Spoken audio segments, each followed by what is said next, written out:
c'est le must absolu de la semaine. La Palme d'Or du 76e Festival de Cannes. Vive le cinéma! Palmarès, c'est le podcast pour les curieux du 7e art. De Kurt Rajmé à Hollywood, de Martin Scorsese à Catherine Deneuve, dans Palmarès, on met tous les cinémas à l'honneur. Découvrez chaque semaine le résumé d'un film et pourquoi il a marqué le cinéma.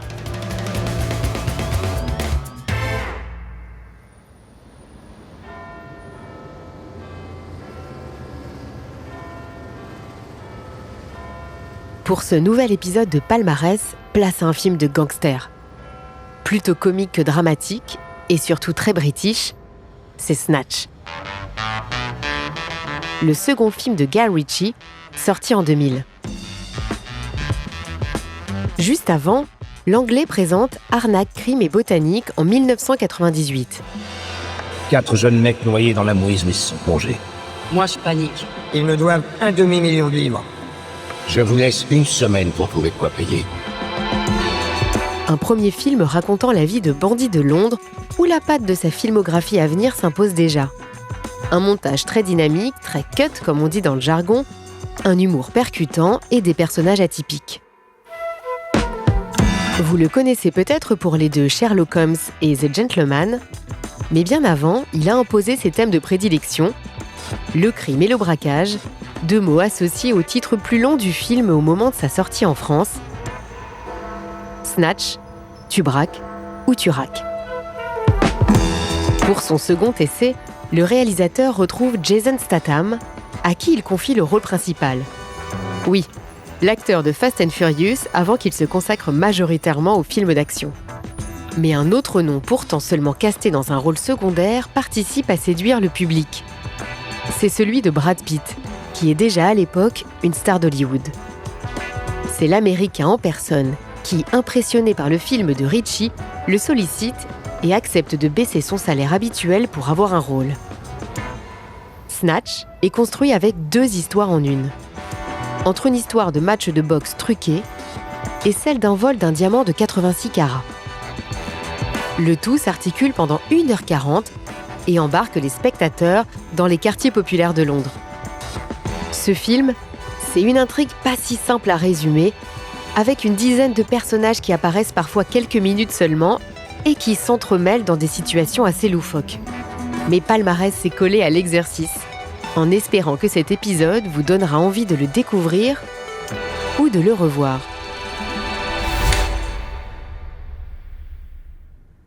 Quand Snatch se lance, il y a d'abord deux personnages face caméra, assis l'un à côté de l'autre dans une pièce très sombre. Une voix se lance. My name is Turkish. Je m'appelle Turkish. Funny name for an Englishman, I know. Drôle de nom pour un Anglais, je sais. Mes parents étaient dans un avion qui s'est écrasé. C'est là qu'ils sont connus. Ils m'ont appelé Turkish comme la compagnie. C'est la voix du narrateur, dont le personnage est incarné par Jason Statham, avec un accent cockney parfait, caractéristique des classes modestes de Londres. À côté de lui, Tommy, son partenaire en affaires, présenté comme son frère, est joué par Stephen Graham. Lui, c'est Tommy. Il dit qu'il porte le nom d'un revolver. Mais je sais qu'il s'appelle comme ça à cause d'un danseur de ballet célèbre au 19e siècle. Leur métier ? Organiser des combats de boxe et gagner de l'argent grâce aux paris faits dessus.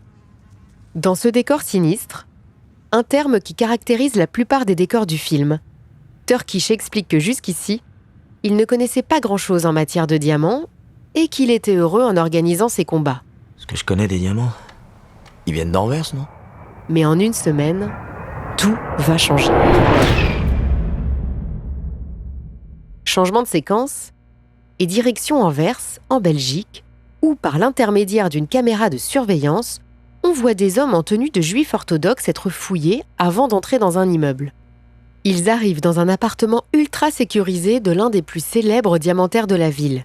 Moti, ça fait plus d'une demi-heure qu'on vous attend. Vous voulez que j'aie un ulcère d'estomac? Moti? Tout le monde a commencé, tout se passe très bien. Le braquage est lancé, mené par Frankie Caddois, un premier personnage vraiment atypique joué par Benicio del Toro. La mise en scène est loufoque, avec des plans filmés dans tous les sens et une musique forte. Mieux vaut ne pas perdre le fil car tout va aller très vite.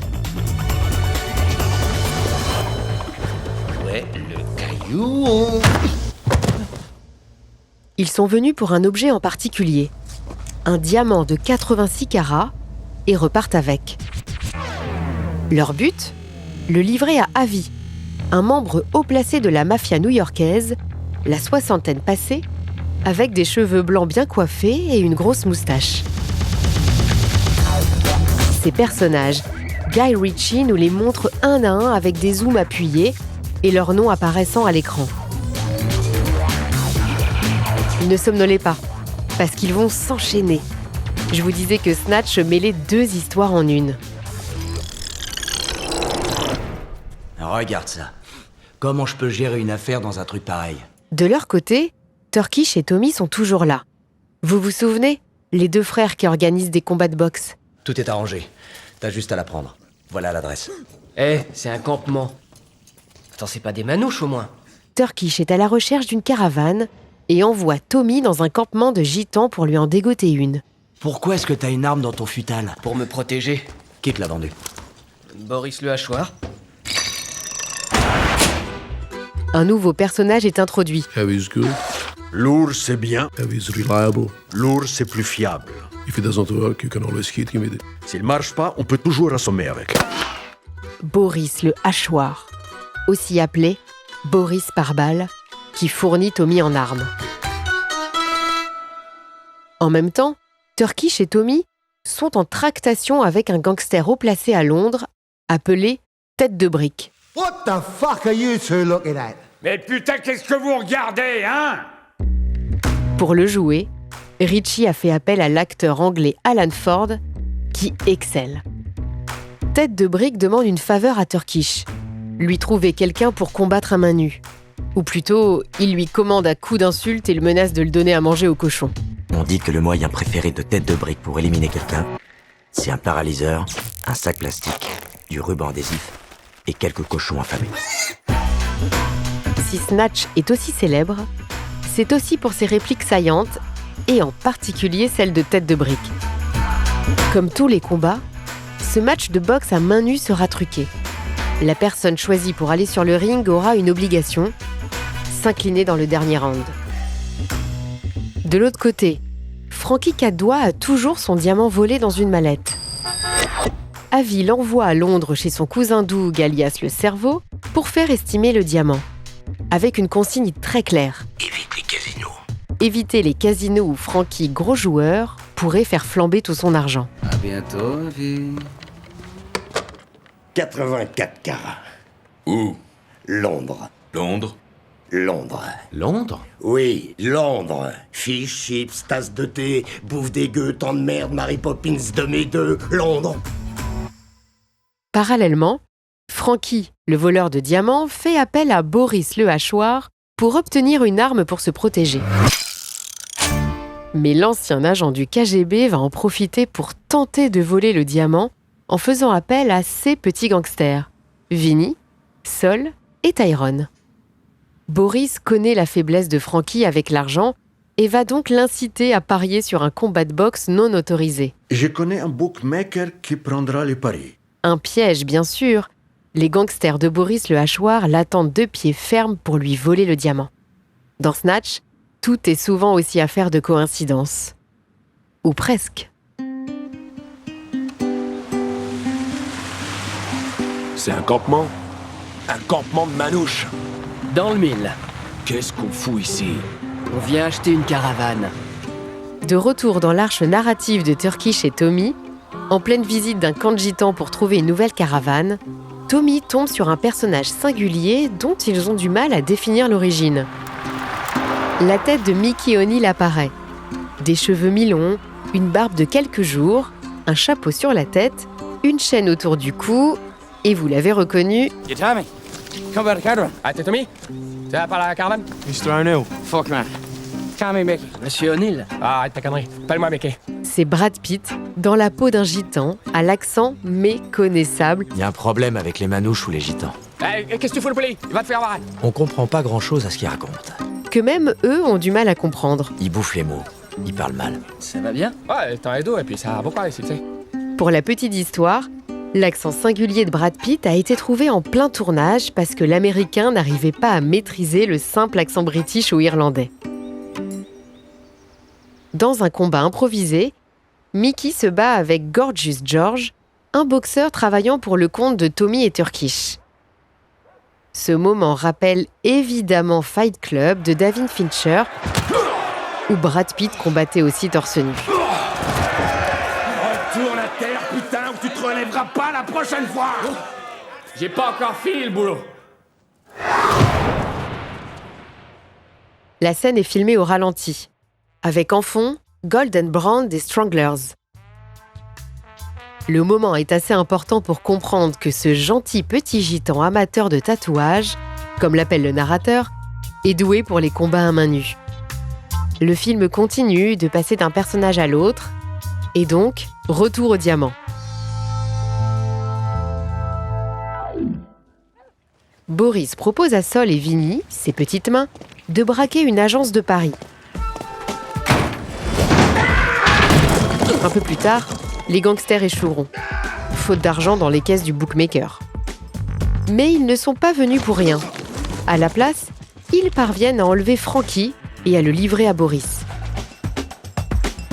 C'est le moment de dire au revoir à Frankie, tout simplement éliminé en un coup de pistolet. Boris se retrouve enfin en possession du diamant de 86 carats, ou plutôt, de la mallette qui le renferme. Et puisque tous les personnages finissent par se rencontrer, ce même trio de voyous reçoit la visite de Tête de Brique, qui a appris qu'ils ont tenté de braquer son bookmaker. Il leur donne 48 heures pour lui donner le diamant, et surtout, il dégaine ses meilleures punchlines sur la façon de découper un corps. Ça pose toujours un problème de soulever un corps en un seul morceau. Une fois que vous avez vos 6 morceaux, il faut vous en défaire rapidement parce que votre maman ne serait peut-être pas très contente de les trouver dans le congélateur. Il semble que la meilleure façon soit de nourrir les porcs avec. Le style de Guy Ritchie et son attrait pour la violence rappellent le cinéma de Quentin Tarantino. Mais contrairement à l'américain, c'est justement parce que chez Ritchie, rien ne finit dans un bain de sang et que les gangsters ne sont pas à prendre trop au sérieux, que ça plaît.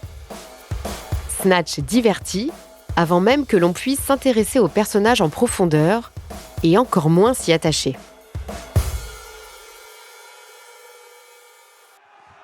Retour dans l'autre intrigue. Après la victoire à main nue de Brad Pitt, alias Mickey le gitan, Turkish et Tommy s'inquiètent de ce que dira Tête de Brique en apprenant que son boxeur numéro 1, Gorgeous George, est à l'hôpital. La solution ? Remplacer Gorgeous George par Mickey pour le prochain combat. Il propose 10 000 livres au boxeur gitan. Bon, d'accord. Elle avait une caravane. Une quoi ? Une caravane. Mais lui préfère plutôt une nouvelle caravane pour sa mère. C'est pour ma terre. Il reste une condition tout de même. Que Tête de Brique accepte cette nouvelle configuration. Pour lui, c'est oui. À une condition. Que Mickey se couche au 4e round et permette au malfrat de gagner son pari truqué. Un nouveau combat de boxe à main nue est organisé par le duo avec l'approbation de Tête de Brique. Mickey devra cette fois-ci se plier aux règles pour ne pas subir de nouvelles conséquences funestes. Parce que quand quelqu'un n'obéit pas, Tête de Brique n'y va pas par 4 chemins. Quand Mickey ne respecte pas les règles du premier match, il détruit les salles de jeu de Turkish, puis tue la mère de Mickey dans l'incendie de sa caravane pendant son sommeil, avec en fond le morceau Angel de Massive Attack pour une scène mémorable.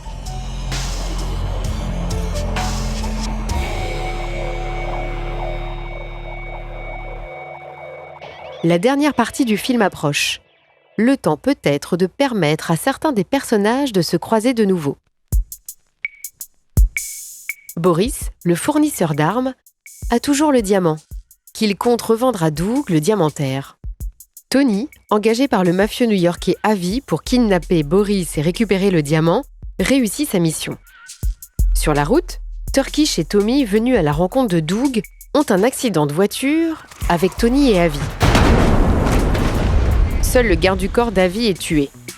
Le diamant est toujours entre les mains d'Avi et de Tony, malgré la tentative de Sol et Vinny de leur voler l'objet. Plus tard, une fusillade met Boris au sol pendant que Sol et Vinny réussissent enfin à reprendre le diamant.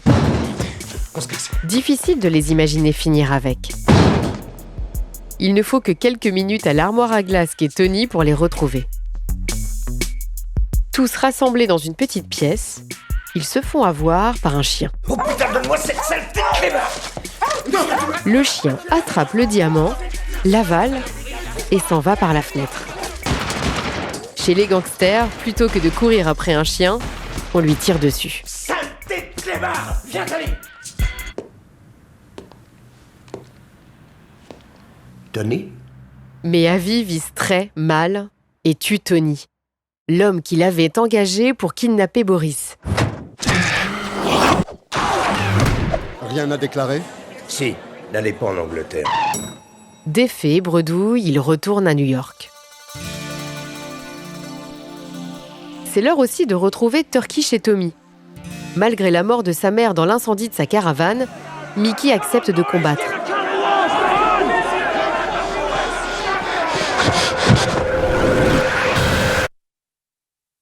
Là, on est dans la merde.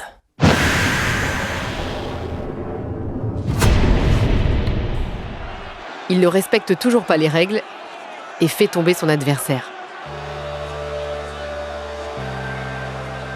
Il n'y aura pas de seconde chance. Tête de Brique ordonne à ses hommes de le tuer, lui et tout son camp de gitans. Passe-moi le flingue, grouille! Je vais te le passer, ton flingue, enculé.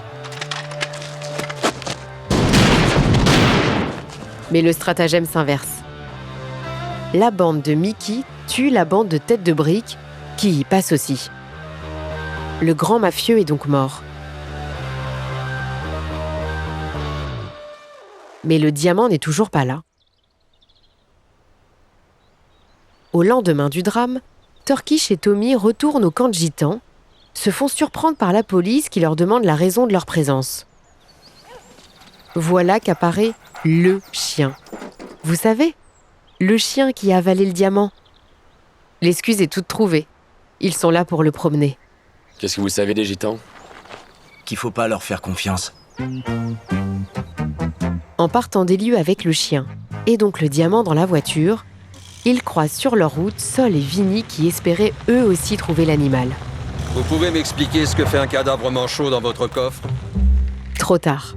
La police les arrête, fouille leur coffre et trouve 2 corps. Ceux de Frankie Quatre-Doigts et de Tony. Des preuves suffisantes pour les arrêter. La fin de l'histoire est racontée par Turkish toujours. Tommy amène le chien chez le vétérinaire pour retrouver le diamant. Les voici ensemble chez Doug, le diamantaire, pour le revendre. Doug va enfin appeler son cousin Avi, le mafieux de New York.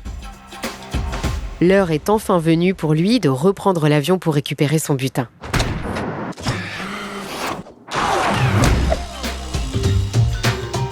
Vous avez tout compris ? Snatch n'est pas facilement compréhensible et plusieurs visionnages à différents stades de vie permettent d'apprécier le film de gangsters différemment. Car en 1h40, il y a de quoi avoir le tournis.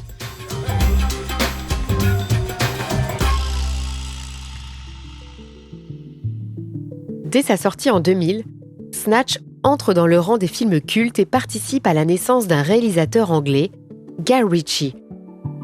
Une célébrité similaire à celle qu'a connue son compatriote Danny Boyle, le réalisateur de Trainspotting et Slumdog Millionnaire, dont on pourra parler dans un autre épisode de ce podcast.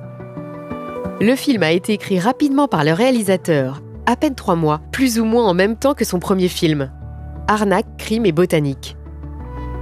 D'ailleurs, si vous aimez l'un, l'autre devrait aussi vous parler. Même rapidité pour le tournage fin 1999. 2 mois à peine, avec un budget plutôt faible de 10 millions de dollars pour plus de 90 millions de dollars de recettes. Mais surtout, des problèmes de discipline de la part de toute l'équipe, y compris le réalisateur. Pour y faire face, l'Anglais est même allé jusqu'à instaurer un système d'amende sur son plateau, à payer de sa poche, par toute personne ne respectant pas les règles. Même si le film ne va pas jusqu'aux prestigieuses cérémonies, il devient une référence en termes d'humour noir et ses posters tapissent les chambres des adolescents. Pour Guy Ritchie, c'est le début d'une carrière au succès aléatoire, dont les premières années sont marquées par un intérêt particulier pour sa vie privée, en raison de son mariage avec la reine de la pop, Madonna. Les amateurs de sa filmographie estiment que Revolver, sorti en 2005, constitue le 3e volet d'un triptyque sur les gangsters londoniens. Mais c'est surtout Rock'n'Rolla datant de 2009 qui rappellera le plus l'univers de Snatch. En 2017, Snatch refait l'actualité avec une adaptation sur le petit écran dont l'écho est assez faible. L'intrigue et les personnages changent, mais le monde des gangsters londoniens reste le pilier. Le rôle principal est confié à Rupert Grint, alias Ron de la saga Harry Potter, et au casting, d'autres noms bien connus du monde des séries, comme Ed Westwink de Gossip Girl, Phoebe Dynevor vue dans Bridgerton, et Lucien Laviscount de Emily in Paris. Que reste-t-il de Snatch 20 ans après ? L'accent singulier de Brad Pitt, mais aussi des plans à 360 degrés sans vraie transition, et surtout une bande originale géniale avec les Stranglers, Oasis, Massive Attack et Madonna. C'est peut-être bien le film le plus représentatif de l'univers de Guy Ritchie. Voilà, vous connaissez tout, ou presque, de Snatch. Rendez-vous la semaine prochaine pour un nouvel épisode de Palmarès. Palmarès est une série produite par Energy Podcast, à retrouver sur l'application ou le site Energy rubrique podcast et sur toutes les plateformes d'écoute.